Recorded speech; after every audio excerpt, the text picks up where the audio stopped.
Amém. Eu saúdo a amada igreja com a paz do Senhor. Amém. Amados, nós já louvamos ao nome do Senhor nesta noite, nós já oramos, nós já clamamos. Agora eu quero que você faça o seguinte: neste momento, eu vou botar aqui 1 minuto. Eu quero que você agradeça a Deus, glorifique, exalte, dê aleluia, faça o que você quiser, mas demonstre para Ele o seguinte: Deus, eu estou vivo. Deus, eu estou na tua casa. Deus, eu estou na tua presença. Deus, eu quero glorificar a ti, porque eu estou aqui. Então neste momento, eu vou dar 1 minuto, pode começar. Adore o nome do Senhor, diga que Ele é santo, diga que Ele é tremendo, que Ele pode todas as coisas. Adore o nome do Senhor, você é adorador, o Senhor te chamou para ser adorador. Então adore o nome dEle nesta noite. Continue glorificando o nome dEle, exaltando o nome dEle. Ele te dá ar para isso, Ele te dá fôlego para isso, Ele deixou você vir aqui nesta noite para isso. Então glorifica o nome dEle, exalte, continue glorificando, continue adorando. Dê o seu maior aleluia, dê o seu maior glória a Deus, porque Ele merece muito mais. Adore o nome do Senhor, adore o nome do Senhor. Louvado seja o Senhor Jesus, dono de toda a terra e céu e mar, porque Ele é o Senhor. Glória, glória, glória, glória, glórias ao nome do Senhor. Você pode se assentar agora. Aleluia. Amados, abra sua Bíblia no livro de Efésios, no capítulo 4. Nós vamos ler a partir do versículo 7 até o versículo de número 14. E daqui nós tiraremos algumas lições, alguns ensinamentos, para que nós venhamos andar nessa terra da maneira como o nosso Deus quer, para continuar glorificando a Ele, mesmo que nós não venhamos falar aleluia, mesmo que nós não venhamos falar glória a Deus, mas com a nossa vida, com os nossos atos, com o nosso comportamento. E a palavra de Deus diz assim: mas a graça foi dada a cada um de nós segundo a medida do dom de Cristo. Pelo que diz: subindo ao alto, levou cativo o cativeiro e deu dons aos homens. Ora isto, ele subiu, que é senão que também antes tinha descido às partes mais baixas da terra.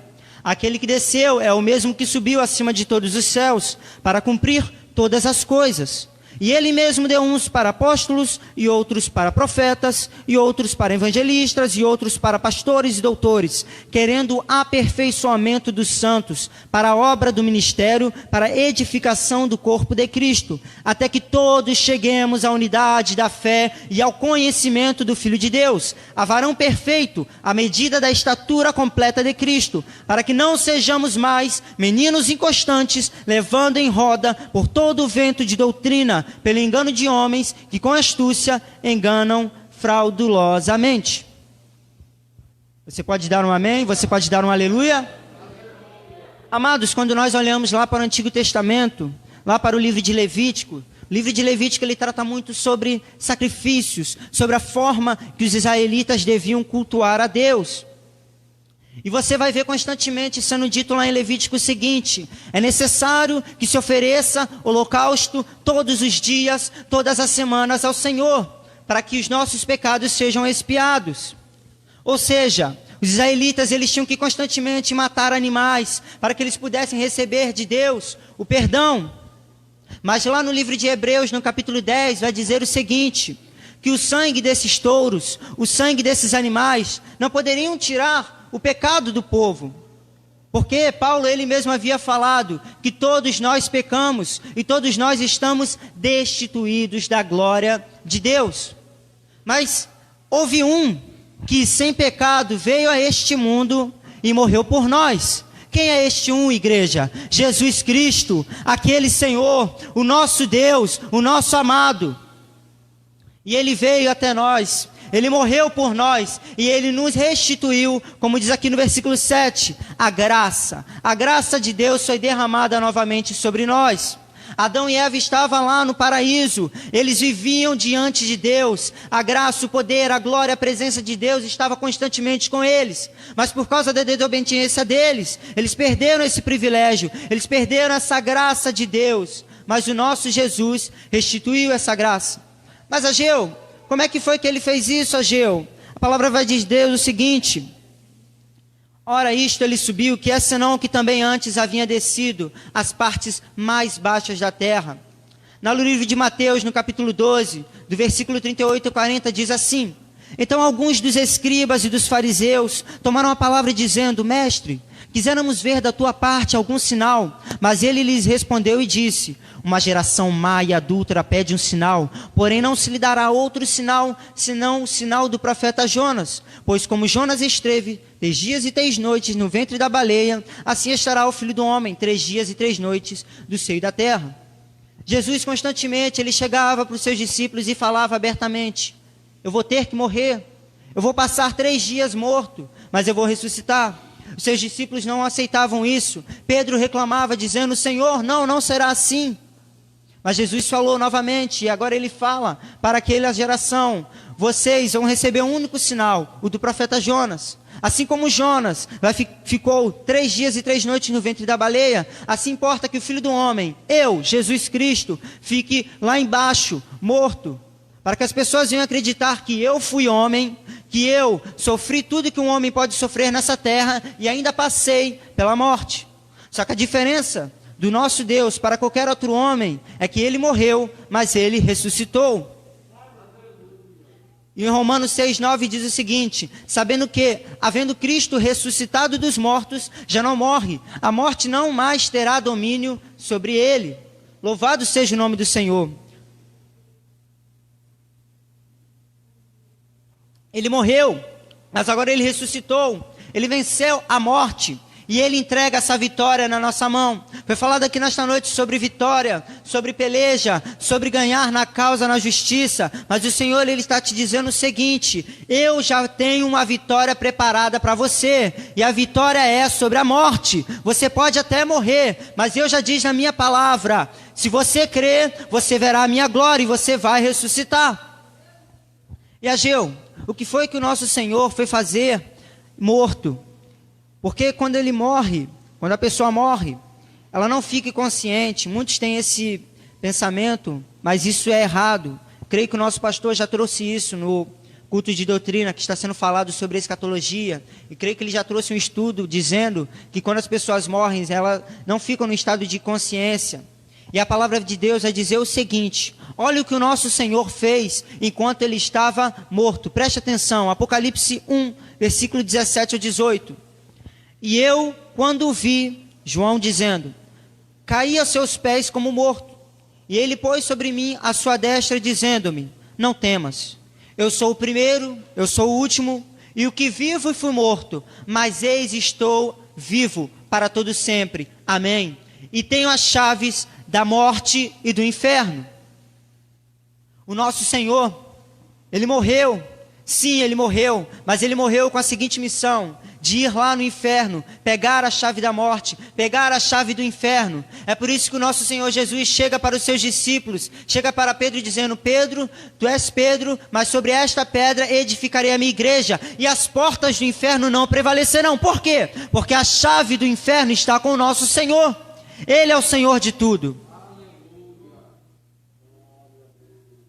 Continuando aqui.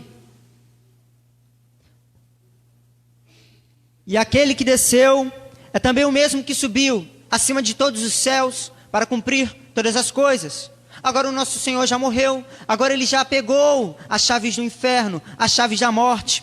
E lá em Lucas 24, 50 a 51 diz assim: e levou-os, os discípulos, para fora até Betânia, e levantando as suas mãos, os abençoou. E aconteceu que, abençoando-os, ele se apartou deles e foi elevado ao céu.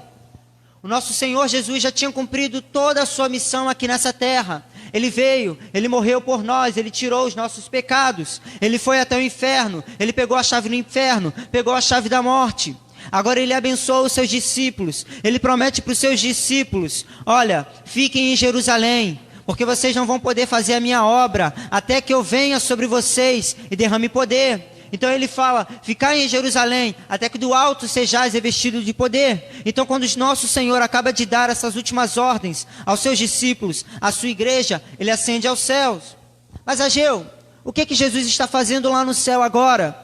Lá em Hebreus diz o seguinte, no capítulo 4, no versículo 14 ao 16: visto que temos um grande sumo sacerdote, Jesus, Filho de Deus, que penetrou nos céus, retenhamos firmemente a nossa confissão, porque não temos um sumo sacerdote que não possa compadecer-se das nossas fraquezas. Lembra? Jesus ele veio para cá como homem, ele sofreu tudo que um homem sofre, passando inclusive pela morte. Isso para quê? Para ele mostrar para mim e para você que ele é o único que pode nos ajudar em qualquer situação que nós passarmos aqui nessa terra.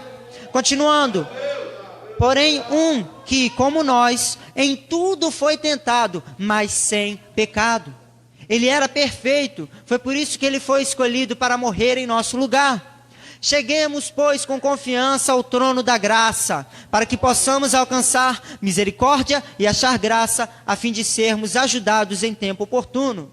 Tá, Geu, você leu esse versículo, mas o que que tem?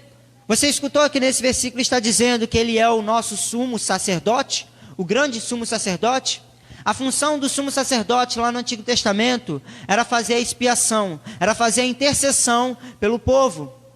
E o nosso Senhor, ele hoje assume esse papel. Ele está lá no céu neste momento, intercedendo, orando por cada um de nós que se encontra aqui. Eu creio que todos aqui conhecem, sabem que existe o grupo das irmãs da oração. Muitos chegam para as irmãs falando: irmã, eu estou precisando de oração nisso, eu estou precisando de oração naquilo, por favor, ora por mim. Mas eu vou te falar uma coisa, essa irmã, ela é fraca, ela é carne, ela pode muitas das vezes se sentir cansada e não vai conseguir orar por você. Mas existe um que tem todo o poder, que tem toda a força, que tem todo o vigor nele, e ele ora 24 horas por dia, por mim e por você, para que nós venhamos viver aqui nessa terra e aguentar todas as aflições que ele permite que nós venhamos passar.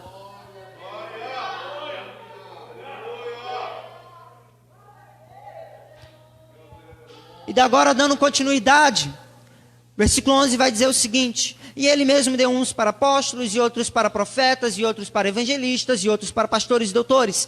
E olha só o que o nosso Senhor quer. Veja bem, ele morreu, ele ressuscitou, ele está lá no céu intercedendo por nós. Mas o que ele quer de nós, Ageu? O que ele quer de nós? Ele quer o aperfeiçoamento dos santos, para a obra do ministério, para a edificação do corpo de Cristo, da igreja, dessa igreja que ele falou, que vai vencer as portas do inferno, até que todos nós, não é os presbíteros, evangelistas, nem o pastor, nem os músicos, não, toda a igreja, incluindo até mesmo as crianças, até que todos cheguemos à unidade da fé e ao conhecimento do Filho de Deus, a varão perfeito, à medida da estatura completa de Cristo.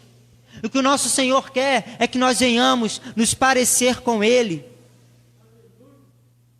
que nós venhamos ser perfeitos, como Ele é perfeito. Mas Ageu, perfeito? Ninguém é perfeito. Sim, ninguém é perfeito. Quem foi perfeito? Só Jesus foi perfeito. Mas Ageu, então como é que eu vou ser perfeito? Se não faz sentido, Ageu. Não, faz total sentido. Porque nós só seremos perfeitos. É por isso que nós precisamos sempre atentar para aquilo que acontece aqui nos cultos de doutrina. Nosso pastor está trazendo um estudo que fala sobre arrebatamento da igreja, que fala sobre escatologia. E dentro desse estudo ele trouxe já falando acerca da transformação dos crentes durante o arrebatamento. Nós só vamos nos tornar perfeitos depois que o nosso Senhor nos arrebatar. Enquanto o nosso Senhor Jesus não voltar, nós ainda teremos essa carne, nós ainda teremos essa parte de nós que não tem nada a ver com Deus, que é totalmente oposta a Deus. Então, enquanto ainda tivermos essa parte, nós seremos imperfeitos. Mas o Senhor promete para nós o seguinte: um dia eu vou tornar vocês perfeitos. Mas para isso nós precisamos caminhar no caminho da santificação, no caminho da santidade. E quando a gente fala sobre perfeição, continua algo muito fechado na nossa mente, porque sim, é algo que nós não compreendemos, é algo que somente quando nós estivermos lá na glória, nós vamos entender por completo. Mas ali no livro de 1 Coríntios, no capítulo 15, alguns versículos que Paulo vai falando, ele fala acerca dessa transformação, ele fala acerca do momento em que a igreja como um todo virá a ser perfeita. Atente ao que Paulo diz: assim também a ressurreição dos mortos, semeia-se o corpo em corrupção, ressuscitará em corrupção. Eis aqui vos digo o mistério: na verdade, nem todos dormiremos, ou seja, nem todos experimentaremos a morte, mas todos seremos transformados no abrir e fechar de olhos ante a última trombeta, porque a trombeta soará e os mortos ressuscitarão incorruptíveis, e nós seremos transformados. Porque convém que isto que é corruptível se revista da incorruptibilidade, e que isto que é mortal se revista da imortalidade. E quando isto que é corruptível, esse nosso corpo aqui mortal, se revestir da incorruptibilidade, e isto que é mortal se revestir da imortalidade, então cumprir-se-á a palavra que está escrita: tragada foi a morte na vitória. Onde está a morte, o teu aguilhão? Onde está o inferno, a tua vitória? Ora, o aguilhão da morte é o pecado, e a força do pecado é a lei, mas graças a Deus que nos dá a vitória por nosso Senhor Jesus Cristo. Já não foi falado aqui que Jesus tem nas suas mãos as chaves da morte e do inferno? Jesus já não falou para Maria, deixando exemplo, que se ela crer, se nós crermos, Ele ressuscitará até mesmo morto? Pois isso irá se cumprir na vida de cada um de nós. Aqueles que já faleceram em Cristo irão ressuscitar, e nós que ficarmos vivos seremos transformados. E eu gostaria de trazer 2 exemplos na Bíblia de homens que foram transformados, que não experimentaram a morte. Você já conhece, você já sabe. Gênesis 5:24. E andou Enoque com Deus e não se viu mais, porquanto Deus para si o tomou. Enoque, lá no Gênesis ainda, totalmente longe ainda do Apocalipse, Deus ele já dá um gostinho para a gente de algo que acontece que é sobrenatural. Ele pega um homem que estava sobre a face da terra, um homem que andava com ele, um homem que tinha intimidade com ele, e ele tira da terra. Cadê Enoque? Olha aqui, as roupas de Enoque estão no chão, mas cadê ele? Eu procurei em cada lugar, eu procurei no lugar onde as feras ficam, e eu não achei nada de Enoque. Por quê? Porque Deus tomou Enoque, Deus trasladou Enoque. E o outro homem que você também já sabe é Elias, o profeta Elias. 2 Reis 2, 9 a 11 diz: sucedeu, pois que, havendo eles passado, Elias disse a Eliseu: pede-me o que queres que te faça, antes que seja tomado de ti. E disse Eliseu: peço-te que haja porção dobrada do teu espírito sobre mim. E disse: coisa dura pediste, se me vires, quando for tomado de ti, assim se te fará, porém, se não, não se fará. E sucedeu que, indo eles e falando, eis que um carro de fogo, com cavalos de fogo, os separou um do outro, e Elias subiu ao céu no redemoinho. Mais uma vez, Deus agora, ainda no Antigo Testamento, Ele demonstra mais uma vez o seu poder, a sua graça, o seu milagre. Ele faz agora Elias ascender aos céus num carro de fogo.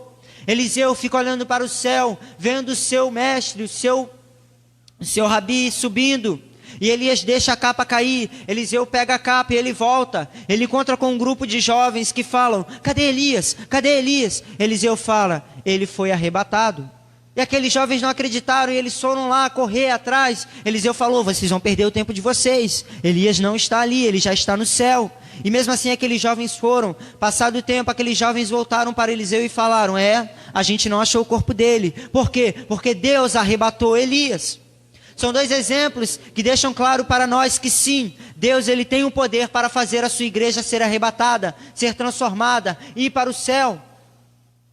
Tá, Ageu, isso eu já sei, isso eu até creio, mas o que você quer dizer com isso aí? Não, o que eu quero dizer não, o que Deus quer dizer.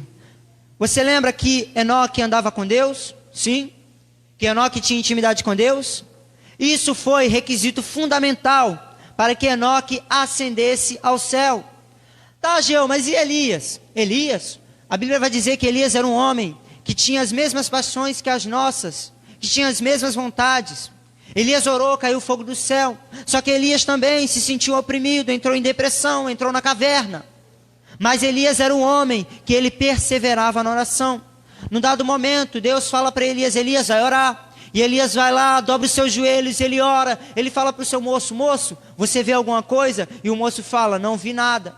E Elias torna a orar mais uma, mais duas, mais 3, mais 4, mais 5, mais 6. E na 7ª vez ele ora e ele fala: moço, você vê alguma coisa? E o moço fala: eu vejo uma nuvem do tamanho da mão de um homem. Elias era um homem que perseverava. Elias poderia ter pensado: poxa, já orei, Eu orei, caiu fogo do céu, porque eu orei agora e não aconteceu nada. Não, ele sabia que ele tinha que perseverar. Tá, Ageu, mas e daí? E daí que o Senhor está falando para a gente nessa noite? Continua a orar, continua a buscar a face do Senhor, procura ter mais intimidade com o Senhor, porque o Senhor não vai arrebatar aquele, o Senhor não vai levar para o céu aquele que aqui nessa terra não quer ter intimidade com Ele, que aqui nessa terra não quer saber dEle. Se eu não quero ficar nenhuma hora com Deus aqui nessa terra, como é que eu vou passar a eternidade inteira com Ele? Me diga você, não faz sentido. Se eu não passo um momento orando com Deus, me derramando perante Ele, como é que eu vou passar o tempo todo, a eternidade, dizendo santo, santo, santo, santo é o Senhor dos exércitos, e toda a terra está cheia da sua glória.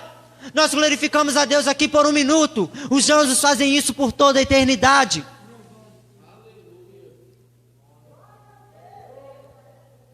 Como já foi dito, basta que nós venhamos nos achegar a Ele, basta que nós venhamos ter intimidade com Ele. Nós estamos totalmente desregrados, nós não estamos vigiando. O Senhor, Ele diz na sua palavra, eu estou indo, eu vou preparar lugar para vocês, lá em João 14, mas eu vou voltar, eu vou pegar vocês e vou levar vocês para que vocês fiquem comigo. Só que olha só o que o Senhor Jesus fala no versículo 4 lá de João 14. Eu estou indo, vocês sabem para onde vou, e vocês sabem o caminho. O que o Senhor está dizendo com esse versículo é o seguinte: vocês já sabem o que vocês têm que fazer para estar no mesmo lugar que eu estou hoje. Vocês já sabem o que vocês têm que fazer para entrar no céu. Basta que vocês se voltem totalmente para mim. Basta que vocês façam o que está escrito lá em Gálatas 5:25. Se vivermos em espírito, andemos também em espírito. Basta que nós venhamos dar lugar ao Espírito Santo na nossa vida. O Senhor não falou lá em Lucas 24:49, que Ele prometeu o Espírito Santo, falando, vocês não podem fazer nada sem mim, vocês não podem fazer nada até que o meu Espírito venha sobre vocês. O Espírito Santo já veio, mas por que a gente não dá lugar ao Espírito Santo? Igreja, o Espírito Santo é o único que pode nos ajudar a vencer essa carne. Já não foi dito aqui que a transformação, que o arrebatamento é a transformação da nossa carne, para que nós finalmente sejamos perfeitos? O único que pode nos ajudar a vencer essa carne, a vencer esse corpo corruptível que Paulo fala, é o Espírito Santo. Só que muitos, infelizmente, estão dando lugar àquele versículo que Paulo fala lá em 1 Coríntios 5, se não me engano, no versículo 19, não instigais o Espírito. Infelizmente, muitos hoje estão apagando o Espírito, não estão dando lugar ao Espírito Santo na sua vida. O Espírito Santo quer que você se achegue a Ele, quer que você dê lugar a Ele, mas você não dá lugar. Você acha que não tem problema, você acha que pode levar a vida com a barriga, que basta ir para a igreja, tá bom, estou participando disso, estou participando daquilo, tá bom. Não, o Senhor quer ver como é que está a tua vida no teu dia a dia, no teu lar, no teu trabalho, na tua casa, na rua. O Senhor quer que você dê lugar a Ele o tempo todo, constantemente. Se Jesus Cristo ora por mim e por você 24 horas por dia, por que eu não posso tirar 24 horas por dia do meu dia para me entregar a Ele? Eu sei que é difícil, amados, mas é possível sim. Nesta noite você talvez estivesse pensando, eu queria receber uma palavra de bênção, uma palavra de vitória. As palavras de bênção, de vitória já foram liberadas nesta noite. O que o Senhor quer de nós nesta noite é que nós venhamos repensar, é que nós venhamos refletir de novo. Espera aí, eu estou na igreja, eu estou andando aqui, mas será que a minha vida verdadeiramente está correta diante de Deus? Será que os meus caminhos diante de Deus estão corretos? Será que se Jesus voltar agora, eu vou subir? Entre no íntimo com o Espírito Santo, fale com Ele, peça a Ele, Espírito Santo, me mostre o que está errado na minha vida, mas me ajuda a viver de forma correta, da forma que te agrada, para que venha acontecer comigo o que Paulo disse aqui na Epístola a Coríntios, para que o meu corpo venha um dia a ser transformado e eu possa chegar ao estado de varão perfeito. Fique com essa palavra nessa noite, que o Espírito Santo continue a tocar no seu coração e dê lugar a Ele, para que Ele continue trabalhando na sua vida. Quer ter vitória em qualquer lugar, em qualquer área da sua vida? Se entrega a Deus. Mais uma vez, Mateus 6:33, é um versículo tão simples, é um versículo tão repetido na igreja, mas a gente não entende, a gente não sabe, porque a gente não aplica.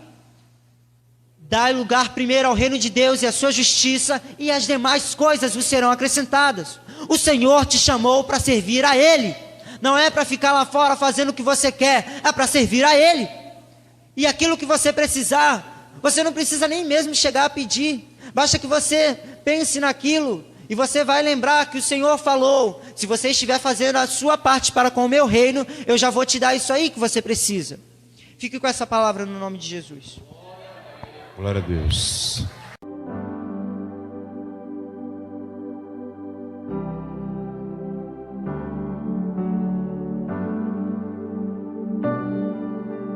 Cooperador Ageu, essa é a boca de Deus nessa noite para a igreja. Pai santo, Pai querido, Pai amado, nesse momento eu entrego ao teu servo, Pai, que vai ser a sua boca para ministrar para a tua igreja, Pai. Enche ele da tua unção, Pai, da tua presença, do teu Espírito Santo. Usa ele com autoridade e com poder, e glorifica o teu nome. É que eu te peço e te agradeço em nome do Pai, do Filho e do Espírito Santo. Amém.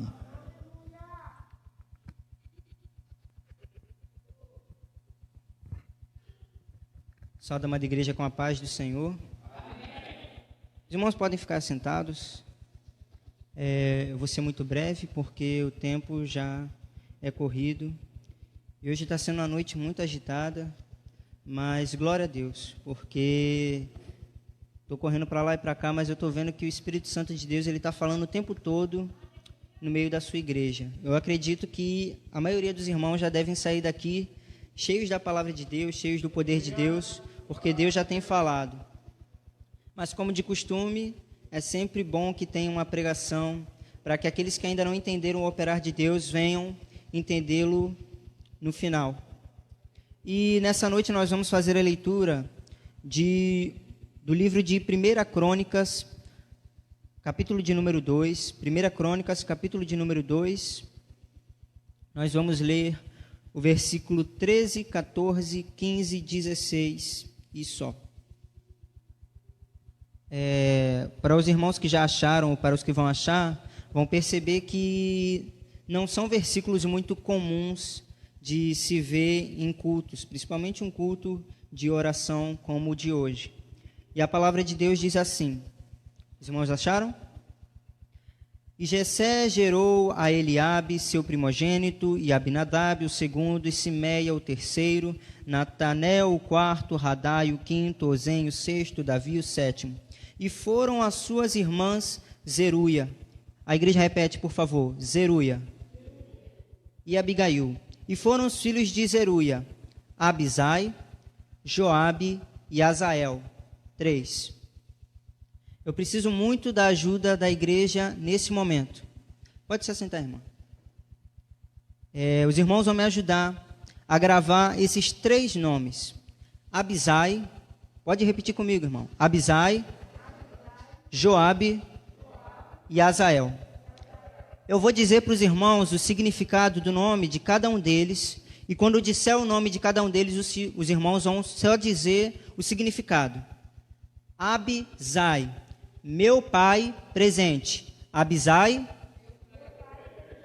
Abisai, amém. Joabe, nosso pai.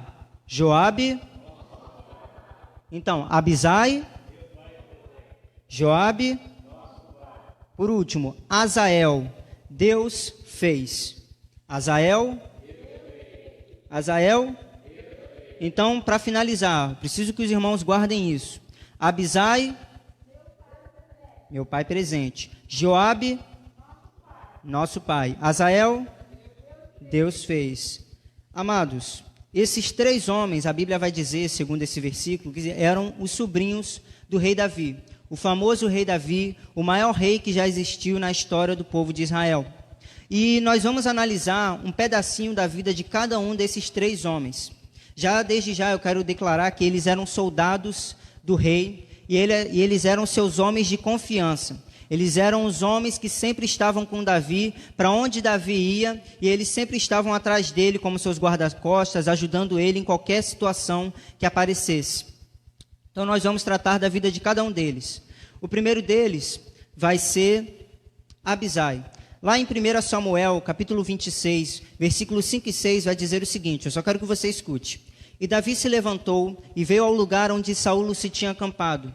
Viu Davi o lugar onde se tinha deitado Saulo e Abner, filho de Ner, chefe do exército. E Saulo estava deitado junto do lugar dos carros, e o povo estava acampado ao redor dele. E respondeu Davi e falou a Aimeleque, o Eteu, e a Abisai, filho de Zerua, irmão de Joabe, dizendo, quem descerá comigo a Saulo ao arraial? E disse Abisai, eu descerei contigo. Já passou aqui nesse culto uma campanha chamada campanha, se não me engano, de cura do corpo, da alma e do espírito, em que a base bíblica se encontra no momento em que Davi está sendo perseguido por Saulo. E esses versículos que nós lemos aqui, ele faz parte do momento da vida de Davi e que ele continua sendo perseguido por Saulo. E os irmãos já sabem que teve um momento da vida de Davi que ele teve a oportunidade de matar Saulo. Saulo estava perseguindo ele, Saulo era o inimigo dele naquele momento. Davi teve uma oportunidade de matá-lo, mas Davi ele resolveu não matar Saulo para demonstrar misericórdia. E aí nós vamos ver que pela segunda vez, Davi ele vai ter a oportunidade de matar Saulo. Só que dessa vez, ele vai chamar mais alguém para ir com ele. E é preciso deixar claro para os irmãos que lá quando Davi estava numa caverna e ele teve a primeira oportunidade para matar Saulo, foi Saulo que foi até Davi. Mas nesse caso, foi Davi que estava indo até Saulo. Saulo estava no seu acampamento, dormindo, com todos os seus homens ali dormindo ao seu redor, e Davi simplesmente ele tem a ideia de fazer o seguinte, pastor Arnaldo, eu vou lá no acampamento do inimigo, porque eu sou um homem de coragem, um homem de fé. Agora eu quero saber, pastor Arnaldo, quem é que vai comigo nessa guerra? Quem é que vai lá no campo inimigo para enfrentar o inimigo comigo?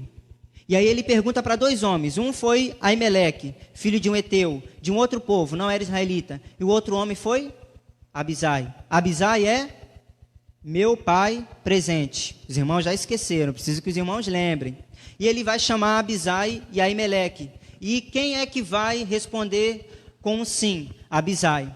Amados, Abisai é um exemplo de igreja que é aquela que está disposta a servir o rei. Os irmãos já sabem que Jesus é o nosso rei, ele é o filho de Davi. Ontem foi pregado sobre o cego de Jericó, e ele era aquele cego que clamava, Jesus, filho de Davi, Jesus, filho de Davi. Por quê? Porque Davi era descendente, Jesus era descendente de Davi. E aqui nós vamos ver Davi chamando alguém para ir com ele no campo inimigo. Da mesma forma, Jesus já fez uma pergunta para você. Você quer me aceitar e quer ir junto comigo lá no campo de Satanás para ganhar almas?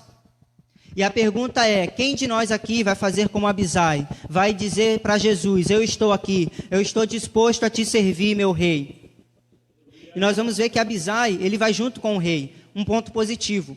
Só que no meio da caminhada, pastor Arnaldo, vai acontecer o seguinte, eles vão encontrar o rei deitado lá, dormindo, e a Abisai vai pensar o seguinte, opa, o rei está dormindo, o que a gente vai fazer? Davi, vamos matar ele. É agora, Deus está entregando a vitória na tua mão. Aí Davi olha para ele e fala assim, irmão, a vitória não vai chegar agora. A vitória vai ser no tempo de Deus. Nós vamos ver que Abisai, infelizmente, ele era a igreja que estava disposta a servir ao rei. Mas ele era a igreja também que era precipitada. Muitas das vezes nós estamos dispostos a fazer a obra de Deus, a fazer tudo para Jesus, só que nós colocamos, acho que é os cavalos na frente da a carroça na frente dos cavalos, aquele ditado, né?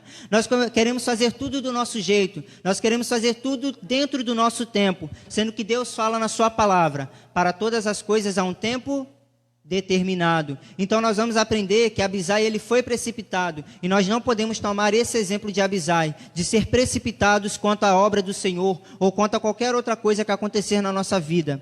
Somente devemos esperar o tempo de Deus. E aí dando continuidade, lá em 2 Samuel 2, 17 a 19, vai falar sobre o outro irmão dele, Azael.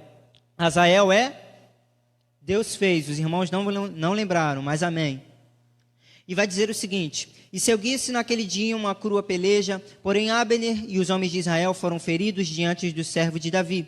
E estavam ali os 3 filhos de Zeruia, Joabe, Abisai e Azael. E Azael era ligeiro de pés, como uma das cabras monteses que há no campo.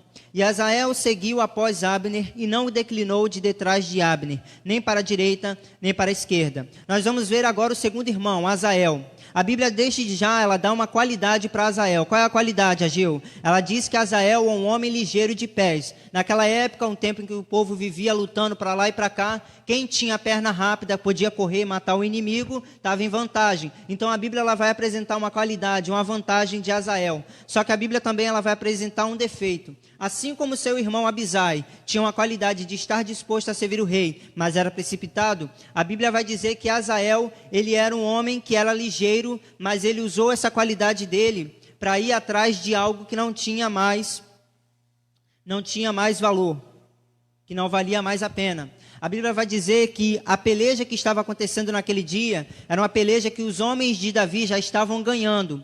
E o exército inimigo, liderado por Abner, ele já estava batendo em retirada. Só que Azael tem a brilhante ideia de pensar: opa, eu vou correr atrás do general do exército inimigo para matar ele, porque assim a gente vai garantir a vitória. Só que quando o irmão Arnaldo ele vai correndo atrás do capitão Abner, Abner fala para ele: ó, se desvia de mim porque eu vou te matar. Só que Azael ele insiste, irmão Abner, naquilo que não, irmão Arnaldo, naquilo que não tinha mais para quem investir, para quem insistir. E aí a Bíblia vai dizer que Abner ele pega a lança e enfia na quinta costela de Azael. Nós vamos aprender que Azael ele era um homem que tinha qualidades. Tem pessoas aqui nessa noite que têm qualidades. Só que o Senhor está dizendo: toma cuidado para não usar a tua qualidade com aquilo que não vai mais valer a pena para a sua vida. Chega de investir em coisas que não vão mais te edificar. Coisas que não vai trazer mais bênção, que não vai trazer coisas boas para a sua vida. Porque se você continuar insistindo nessas coisas, se você continuar se precipitando, o mal pode vir sobre a sua vida. E por último, em 2 Samuel 3:27, vai falar do outro irmão, do Joabe. Tornando, pois, Abner a Hebrom, Joabe o tomou à parte à entrada da porta para lhe falar em segredo. E feriu-o ali pela quinta costela e morreu por causa do sangue de Azael, seu irmão. E feriu ali pela quinta costela e morreu por causa do sangue de Azael, seu irmão. A Bíblia vai dizer que dos 3 irmãos que nós estamos citando aqui, Abisai, Azael e Joabe, Joabe era aquele que era o capitão do exército de Davi. Davi confiava tanto em Joabe que ele colocou Joabe como capitão do seu exército. Só que Joabe, mesmo sendo capitão do exército, mesmo estando numa alta posição, a Bíblia vai demonstrar que ele tinha algo ruim no seu coração. Como eu acabei de dizer aqui, Abner matou o irmão dele, Azael, na quinta costela. E a Bíblia vai dizer que por vingança, Joabe vai matar também Abner na quinta costela. Já ouviram falar naquele ditado, pagar com a mesma moeda? Então, Joabe ele vai fazer exatamente isso. Ele vai pagar com a mesma moeda aquilo que Abner fez ao seu irmão. Ou seja, Joabe, mesmo sendo o capitão do exército de Davi, sendo um homem de confiança, ele era um homem que tinha maus sentimentos, que tinha rancor, que tinha ódio no seu coração. Ele não sabia, pastor Arnaldo, perdoar o próximo. O próximo matou o irmão dele, mas ele não sabia olhar para o próximo e dizer: eu te perdoo. E aí nós vimos agora que esses 3 irmãos, eles eram irmãos que tinham coisas boas, mas que também tinham exemplos ruins. E como eu havia dito para os irmãos, eu pedi para os irmãos guardarem o significado de cada um deles, mas pelo visto os irmãos não pegaram muito bem. Hã? Ó, a irmã falou ali que pode perguntar, vou perguntar daqui a pouco, calma aí. Então os irmãos viram, só para resumir, o primeiro irmão, Abisai. Meu pai presente, isso, irmã. Abisai foi aquele que estava disposto a servir, mas era precipitado. O segundo irmão era Azael, que é? Deus fez, muito bem, irmã. Azael, Deus fez. Era um homem que era ligeiro, ele tinha qualidades para fazer a obra do reino, mas ele simplesmente insistiu naquilo que não devia insistir. E por último, Joabe, que significa? Nosso pai. Joabe era aquele que tinha tudo para dar certo, porque ele estava lá na alta hierarquia, junto do rei, capitão da guarda, mas ele tinha um mal no seu coração, no seu interior, que o fez cair e matar o próprio próximo por vingança. E aí os irmãos vão perceber que todos eles tinham a mesma mãe, chamada Zeruia. E agora, pensa você que, as irmãs que são mães, pensem no como estava o coração daquela mulher, vendo seus filhos, sendo homens que estavam sendo usados para a obra do rei Davi, mas que ao mesmo tempo eram homens que tinham coisas negativas na sua vida, que os impediam de serem integrais na obra de Deus. O coração dela provavelmente ficava muito triste. Mas aí eu quero perguntar para os irmãos, por que é que essa mulher colocou esse nome, cada um desses filhos com esses nomes? Os irmãos viram que Joabe significa nosso pai, Abisai, meu pai presente, e Azael, Deus fez. O que Deus traz dentro desses 3 nomes é uma seguinte mensagem: Deus, nosso pai, se fez presente. Não, eu vou repetir para você entender, irmã. Deus, nosso pai, se fez presente. E eu te pergunto, Tiago, na pessoa de quem, Tiago? Grita daí, Tiago, na pessoa de quem? Quem morreu na cruz, Tiago? Jesus. Deus, nosso Pai, se fez presente, o Rei Jesus. E sabe o que significa Zeruia, irmã? Zeruia significa bálsamo. O bálsamo, para quem não sabe, era um líquido que servia como remédio, que era derramado na ferida dos soldados. Nós falamos de 3 homens aqui, irmãos, que eram soldados do rei. Todos eles tinham qualidades, mas todos eles tinham defeitos, tinham feridas na sua vida. Todos nós aqui, segundo a palavra de Deus lá em Timóteo, fomos separados, fomos alistados para o exército do Rei Jesus. E o Senhor está dizendo nessa noite, se porventura você, irmã Inês, você primitivo, você foi precipitado em alguma coisa, você insistiu no que não devia insistir, você guardou algum sentimento de raiva, algum sentimento de rancor no seu coração, o Senhor está dizendo que Ele já se fez presente aqui nesse lugar. Obrigado, irmão. E Ele já está derramando o bálsamo de cura sobre a sua vida, um bálsamo de cura. Você pode não ter uma enfermidade física, mas se você tem uma enfermidade na sua alma, se você tem ansiedade, se você tem tristeza, o Senhor está dizendo que Ele vai tirar, e Ele vai tirar, Ele vai tirar, Ele vai tirar, Ele vai tirar, Ele vai tirar. O Senhor está dizendo que nesta noite tem soldado ferido, mas Ele tem a unção para te curar. Solta, João. Oh, aleluia.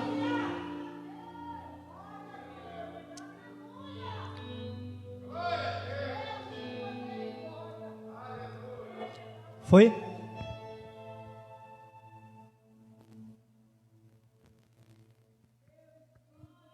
Aleluia! Glória a Deus!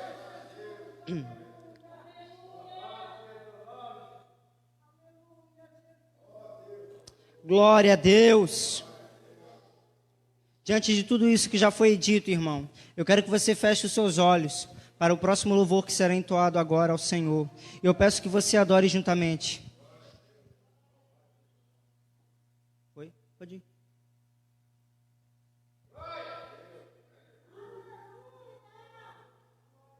Glória a Deus.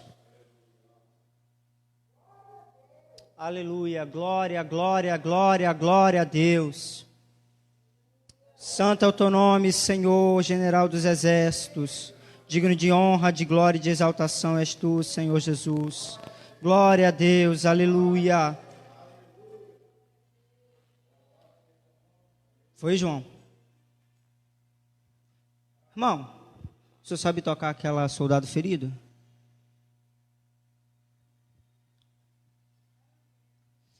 Irmão, pastor Ronaldo, dá só uma palavrinha rapidinho que eu só vou agitar ali.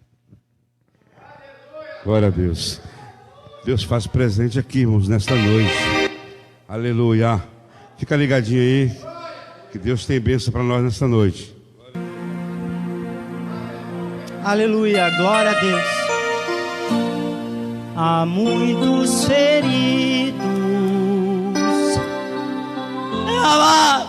choram de angústia e de dor, clamam por proteção e por paz. Oh Deus, Senhor, amigos que sofrem, sua necessidade atende hoje. Não deixe um soldado ferido morrer. Faça essa oração ao Senhor. É uma oração. Peça assim, ó. Verta o bálsamo, oh Deus.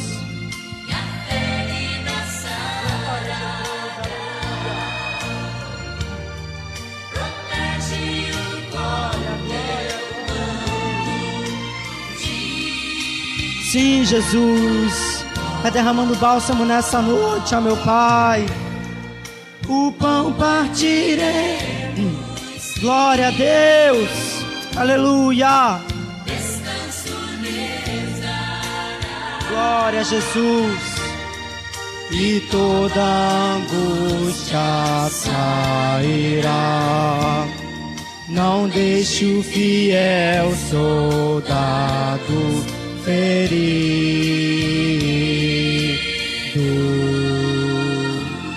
morrer. Ó Deus.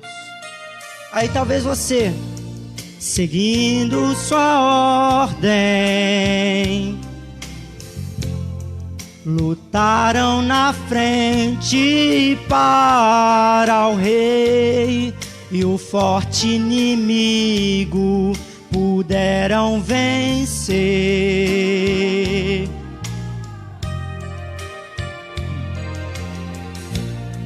Mas por esse esforço, Satã intentou suas vidas matar. Não deixe um soldado ferido morrer. Oh Deus, ore mais uma vez assim, ó. Verta o bálsamo e a ferida sarará.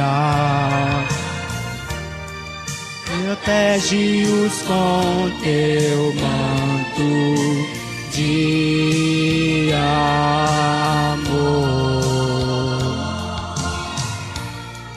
O pão partiremos, sim, descanso lhes dará. Vai ter descanso, amado, vai ter descanso.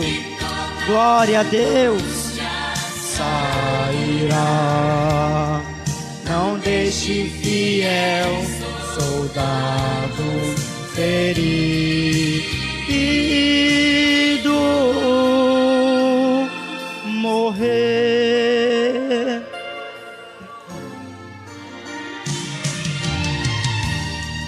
Não podes olhar sem socorrer. Jesus vai te socorrer.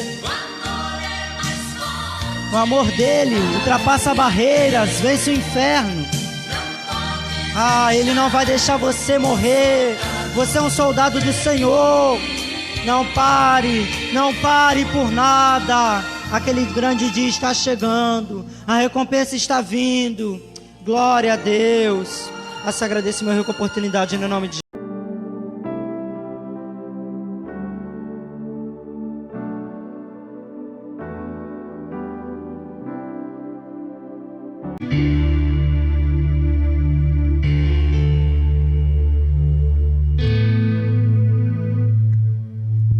Assentado como estamos, antes de começar a pregação, Deus já está presente nesse lugar, para a glória do nome dEle, e eu creio que tudo que já tem sido falado aqui está se encaixando perfeitamente.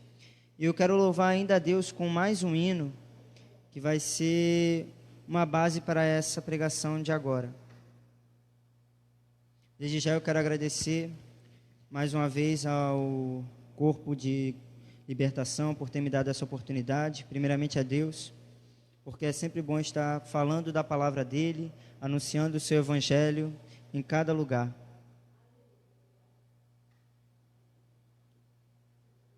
Se você souber esse hino, peço que você também adore juntamente conosco, porque só Deus é digno de honra, de glória e de exaltação.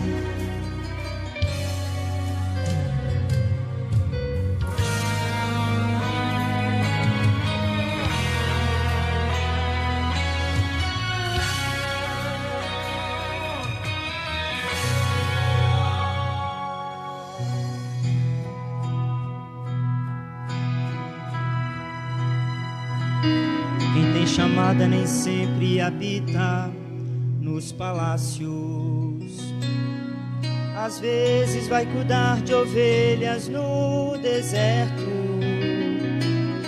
Quem tem chamada às vezes malha trigo no lagar. Procura amigos e não tem ninguém por perto. Quem tem chamado às vezes enfrenta gigantes e não adianta tomar as armas emprestadas. Às vezes o que resta é apenas uma funda e uma pedra e a confiança em Deus que nunca falha. Quem tem chamado às vezes enfrenta o Carmelo, promove desafios pra ver descer fogo do céu. Quem tem chamado às vezes vai morar junto do ribeiro para ver de perto o cuidado de um Deus fiel. Quem tem chamada não recua mesmo quando os muros são altos. Ele crê que com mais uma volta o muro cairá. Quem tem chamada às vezes tem que enfrentar o mar vermelho, mas olha pro povo e diz a ordem pra marchar. Quem tem chamada às vezes tem que abandonar toda a parentela e seguir para uma terra que ele não sabe onde é. Quem tem chamada às vezes tem que subir ao Moriá, passar pela prova e Deus aprovar a sua fé. A chamada de Deus, ela vem acompanhada de sofrimento, de perdas, de lutas e lamentos, mas a vitória é garantida pra quem suportar. Onde pisar teu pé, pode ficar certo, Deus abençoará. Se levante contra quem quiser se levantar, mas vai cair o que é de Deus. A chamada, enfrente o leão, derrube o gigante, Deus confirmará teu ministério aqui. Creia que nesse deserto rios vão surgir. Foi Deus quem te chamou, foi Deus que te escolheu, te capacitou, Ele te encheu e dessa missão não tem como fugir. Glória a Deus. Aleluia.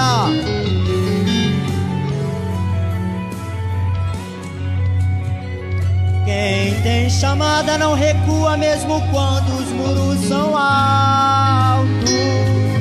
Ele crê que com mais uma volta o muro cairá. Quem tem chamada às vezes tem que seguir o mar vermelho, mas olha pro povo e diz a ordem pra marchar. Quem tem chamada às vezes tem que abandonar toda a parentela e seguir para uma terra que ele não sabe onde é. Quem tem chamada às vezes tem que subir ao Moriá, passar pela prova e Deus aprovar a sua fé. A chamada de Deus, ela vem acompanhada de sofrimentos, de perdas, de lutas e lamentos, mas a vitória é garantida pra quem suporta. Onde pisar teu pé, pode ficar certo, Deus abençoará. Se levante contra quem quiser se levantar, mas vai cair porque é de Deus a chamada. Enfrente o leão, derrube o gigante, Deus confirmará teu ministério aqui.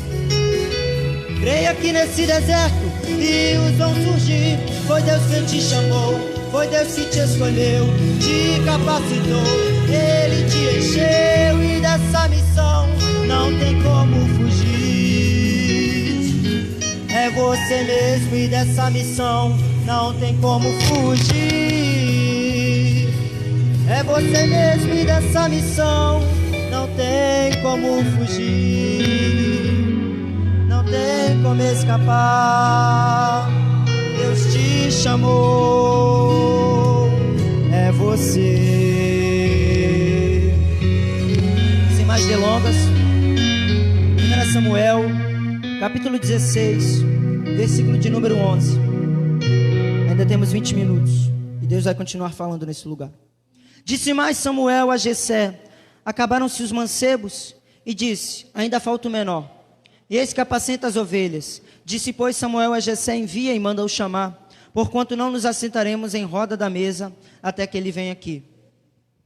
Eu vou trazer para os irmãos nessa noite 3 desafios de todo aquele que tem uma chamada de Deus. 3 desafios de todo aquele que Deus escolheu nessa noite para servi-lo.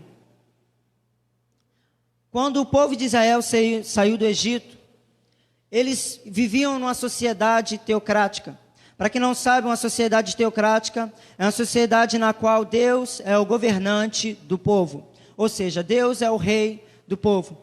Só que com o passar do tempo, o povo de Israel começou a olhar para as nações em volta, e o povo de Israel queria ter para si um rei.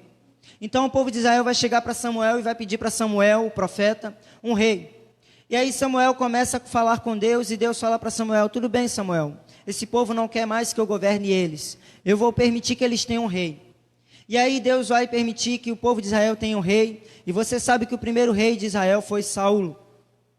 Saul, ele até começou o seu reinado bem, mas passado um tempo, ele demonstrou que era um fracasso. Saul, ele começou a desobedecer as ordens do Senhor, e aí num dado momento Deus vai usar Samuel e vai falar: olha, eu não quero mais você na minha obra, eu não quero mais você como um rei do meu povo, porque você não é segundo o meu coração, mas eu já tenho separado um que é segundo o meu coração. Então Deus manda o profeta ir na casa de um homem chamado Jessé, e aí ele vai perguntar para aquele homem: você tem filhos? E ele vai falar: eu tenho filhos. E aí Jessé manda chamar os filhos dele, e na casa no momento só tinha 7 filhos. E quando vai passando 1, 2, 3, até o último filho que estava presente, Samuel vai perguntar, como nós vimos aqui nesse versículo: acabaram-se os mancebos? E aí Jessé vai falar: não acabou os mancebos, ainda tem um que está lá cuidando das ovelhas. É preciso deixar claro que naquela época, cuidar de ovelhas, ser pastor de ovelhas, não era uma profissão que, irmão, alguém admirasse. O irmão Sebastião cuida de ovelhas, grandes coisas. Não. Quem olhasse para alguém e visse, cuidador de ovelhas, ia desprezar.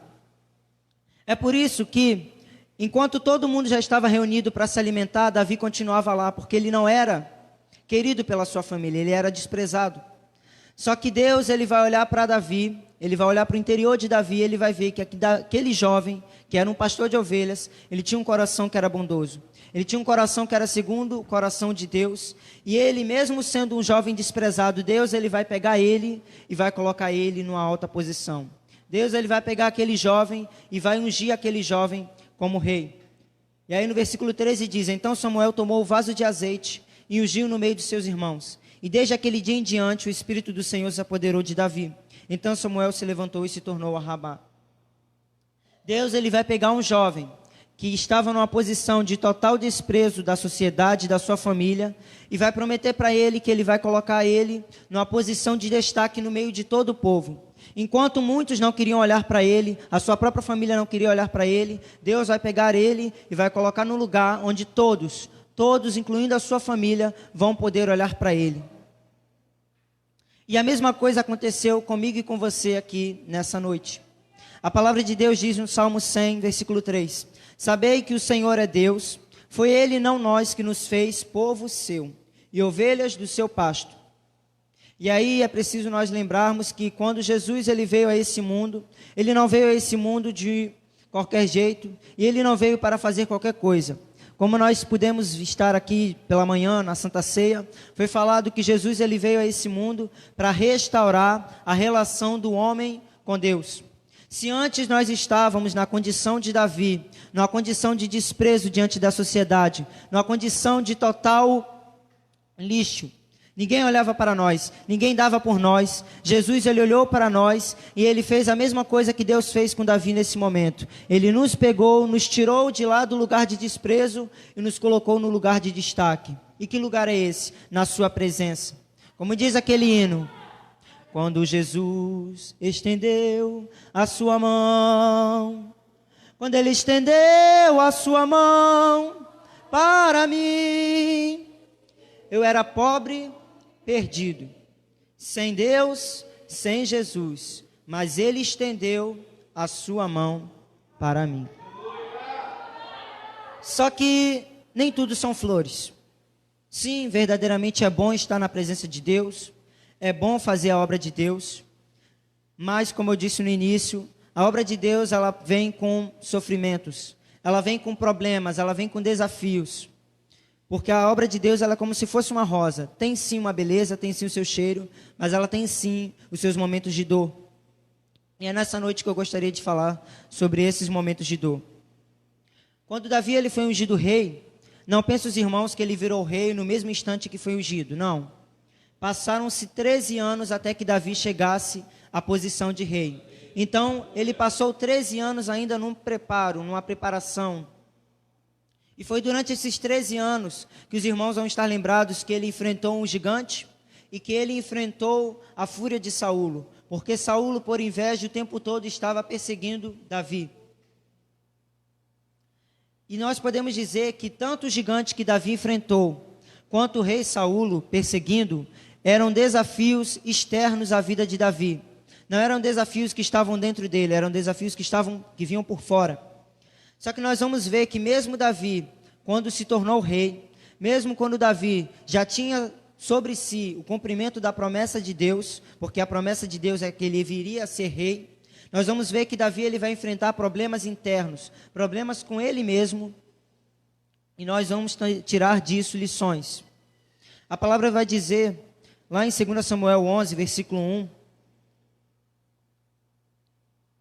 e aconteceu que, tendo decorrido um ano, no tempo em que os reis saem para a guerra, enviou Davi a Joabe e a seus servos com ele, e a todo Israel, para que destruíssem os filhos de Amon e secassem Rabá. Porém, Davi ficou em Jerusalém. Muitas guerras estavam acontecendo naquela época, em que Davi já era rei. Só que numa certa guerra, Davi ele vai tomar a decisão de não ir enfrentar com o seu exército. Ele vai tomar a decisão de deixar de lado aquilo que era da sua responsabilidade.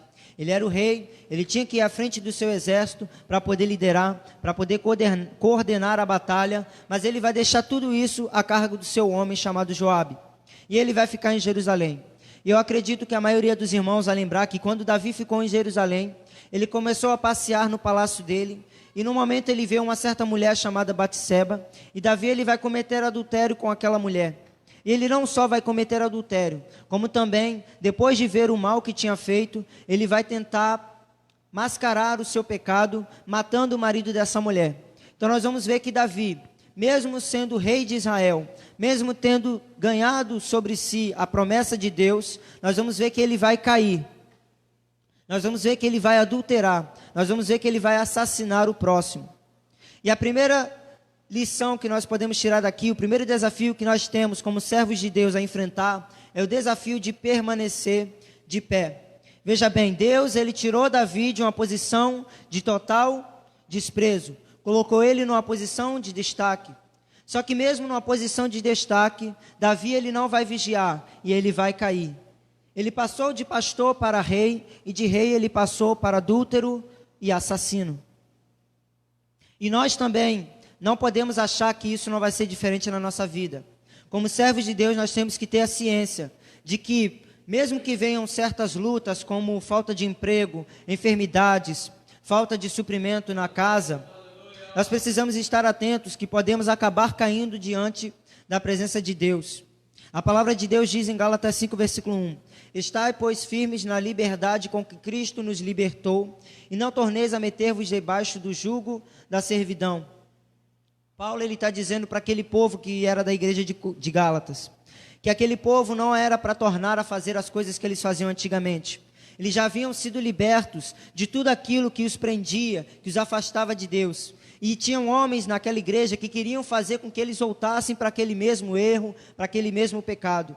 Nessa noite nós também temos que vigiar, para que nós não venhamos voltar para o mesmo estado que nós estávamos antigamente. 1 Coríntios 10, 12 vai dizer: Aquele, pois, que cuida estar em pé, olhe, não caia. Deus, através do apóstolo Paulo, ele vai dizer: eu não quero que você caia, eu quero que você permaneça de pé. Eu te peguei do chão, eu te peguei lá da lama do pecado, eu te coloquei de pé, e eu não quero que você caia, mas eu quero que você vigie, para que você permaneça de pé na minha presença. E o segundo desafio que nós precisamos tomar todo o cuidado para vencer é o desafio de não viver uma vida de aparência. O profeta Joel, ele vai dizer no capítulo 2, versículo 3 o seguinte: E rasgai o vosso coração e não os vossos vestidos, e convertei-vos ao Senhor vosso Deus, porque Ele é misericordioso e compassivo, e tardio em irar-se, grande em beneficência, e se arrepende do mal. Naquela época do Antigo Testamento, era comum quando alguém pecava, a pessoa ela tinha um costume de rasgar as suas vestes para demonstrar que ela estava arrependida. Ou ela também tinha o costume de pegar um animal e sacrificar. Só que estava acontecendo naquela época de as pessoas pensarem assim: opa, cometi um pecado aqui, poxa, mas eu não me arrependi. Ah, mas eu vou rasgar minha veste aqui, todo mundo vai achar que eu estou arrependido, que eu me entristeci. Vou oferecer um sacrifício ali, todo mundo vai pensar que eu estou arrependido, que eu pedi perdão para Deus. Só que na verdade não era isso que acontecia. O povo não se arrependia. Deus ele só tinha estabelecido o rasgar das vestes, o sacrificar, somente para demonstrar aquilo que estava no interior. Mas o povo estava vivendo a vida de aparência. E nós vamos ver que depois que Davi comete esse pecado de adultério, de assassinato, Deus ele vai mandar um profeta chamado Natã para acusá-lo do seu erro, para fazer ele cair em si por conta do seu pecado. E nós vamos ver no Salmo 51, versículo 16 e 17, que Davi ele se arrependeu verdadeiramente do seu pecado. Ele vai dizer assim: porque te não comprases em sacrifícios, senão eu os daria. Tu não te deleitas em holocaustos. Davi ele sabia que ele não podia simplesmente chegar e pegar um animal e oferecer diante de Deus, porque aquilo ali não adiantaria de nada se o coração dele não tivesse verdadeiramente arrependido. E aí ele vai dizer: porque ele, Deus, é misericordioso e compassivo e tardio em irar. Os sacrifícios para Deus são o espírito quebrantado, a um coração quebrantado e contrito não desprezarás, ó Deus. Davi sabia que o que ele tinha que fazer era se derramar diante da presença de Deus. Tá, Ageu, mas e nos dias de hoje? Como é que é isso? Porque nos dias de hoje a gente não precisa rasgar a roupa, nos dias de hoje a gente não precisa sacrificar. É verdade. Só que nos dias de hoje, infelizmente, existem pessoas que acham que basta para servir a Deus vir a este lugar, passar, como o nosso irmão disse ontem, apenas 2 horas aqui, orando, lendo a Bíblia, cantando corinhos. Não, Deus ele quer que nós, a sua igreja, aqueles que Ele escolheu, aquele que Ele tirou do lamaçal do pecado, Ele quer que nós venhamos onde nós estivermos, na nossa casa, na rua, onde quer que nós estivamos. Ele quer que nós venhamos orar na presença dEle. Ele quer que nós venhamos rasgar os nossos corações na presença dEle. Ele quer que nós venhamos estar sempre atentos à sua palavra, atentos aos jejuns, atentos às orações, buscando a sua face enquanto ainda é tempo. Porque como já foi dito aqui, Jesus está voltando, a trombeta soará, e aquele que não tiver as suas vestes lavadas não vai subir. O último desafio e problema que nós precisamos enfrentar aqui nessa terra como servos de Deus é o desafio de passarmos adiante aquilo que nós já temos aprendido aqui neste lugar. O Salmo 51, continuando o que Davi estava dizendo por conta do erro que ele cometeu, por conta do seu arrependimento, ele vai dizer assim: tem misericórdia de mim, ó Deus, segundo a tua benignidade, Apaga as minhas transgressões segundo a multidão das tuas misericórdias. Esconde a tua face dos meus pecados e apaga todas as minhas iniquidades. Davi, como eu já disse aqui, ele verdadeiramente se arrependeu no seu coração. E ele vai pedir para Deus apagar o seu pecado. Ele vai pedir para Deus perdoá-lo. E ele continua dizendo: cria em mim, ó Deus, um coração puro. Renova em mim um espírito reto. Não me lances para fora da tua presença. Não retires de mim o teu Espírito Santo. Torna a dar-me a alegria da tua salvação e sustém-me com espírito voluntário. Davi, além de pedir o perdão do seu pecado, ele vai também pedir ao Senhor um renovo espiritual, um renovo do seu interior. E para que, Ageu, ele pede esse renovo? E aí ele continua dizendo: então ensinarei aos transgressores os teus caminhos, e os pecadores a ti se converterão. Davi, ele pede a Deus que não só perdoe os seus pecados, que não só renove a ele, mas que o ajude a ensinar aos transgressores, ensinar a outras pessoas o caminho de Deus, para que eles não venham cometer o mesmo erro que ele havia cometido. E caso alguém tenha cometido algum erro, ele também quer ensiná-los a se arrependerem diante de Deus. Da mesma forma, nós, como servos do Senhor, devemos atentar a tudo aquilo que Deus já tem nos ensinado, seja através do nosso dia a dia ou através da sua palavra. Porque Mateus 28, 19 a 20 vai dizer, Jesus dizendo aos seus discípulos: portanto, ide, ensinai todas as nações, batizando-as em nome do Pai, do Filho e do Espírito Santo, ensinando-as a guardar todas as coisas que eu vos tenho mandado. E eis que estou convosco todos os dias, até a consumação dos séculos. Amém. A pergunta é: o que é que eu tenho aprendido com Jesus? O que é que eu tenho aprendido com Deus? Será que eu tenho vivido uma vida diante dele, para que eu possa ensinar alguém que está lá fora como andar nos caminhos dele? Será que eu tenho cumprido a vontade do Senhor aqui nesse lugar, para que eu possa chegar diante de alguém lá fora e falar: você tem que se converter ao Senhor, você tem que segui-lo? O que é que nós temos aprendido com Jesus, para que nós possamos passar para outras pessoas? Quais são as lições que nós temos tirado no nosso dia a dia, através da palavra, para que nós venhamos ensinar a outras pessoas? Mais uma vez, são 3 desafios que eu lancei aqui nessa noite para os irmãos. O desafio de permanecer de pé, porque cada um daqueles que foi lavado e comprado pelo sangue de Jesus, foi posto de pé. E Deus, ele quer que nós venhamos permanecer de pé.